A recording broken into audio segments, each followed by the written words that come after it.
17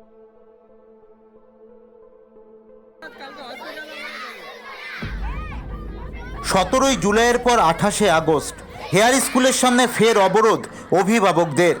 এক মাসের মধ্যে দাবি মেটানোর আশ্বাস ছিল, তা পূরণ হয়নি। তাই ফের অবরোধের কর্মসূচিতে সামিল অভিভাবকরা। অবশেষে প্রাথমিক শিক্ষা সংসদের চেয়ারম্যানের হস্তক্ষেপে মিটল সমস্যা। আগামীকাল থেকে পূর্ণ সময়ের জন্য অস্থায়ী 5 জন শিক্ষক নিয়োগের আশ্বাস দিলেন তিনি। তারপরেই উঠে যায় 5 ঘন্টা ধরে চলা অবরোধ। জানা গেছে, ঐতিহ্যবাহী হেয়ার স্কুলে পড়ুয়ার সংখ্যা 550, শিক্ষক মাত্র 8 জন।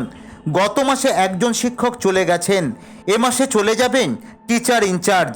ফলে শিক্ষকের সংখ্যা কমে দাঁড়াবে 7। অথচ শিক্ষকের থাকার কথা 11 জন। পর্যাপ্ত শিক্ষকের অভাবে ক্লাস প্রায়ই হয় না।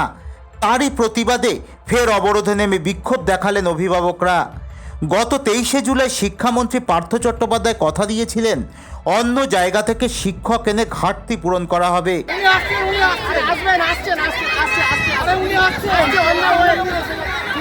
কিন্তু সেই আশ্বাস ফলপ্রসূ হয়নি বলে অভিযোগ তুলেছেন অভিভাবকরা।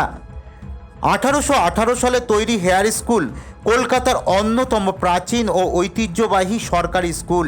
সেই স্কুলের এই দুর্দশায় ব্যথিত শিক্ষা মহল। রাজেশ সাহার রিপোর্ট, মহানগর 24x7।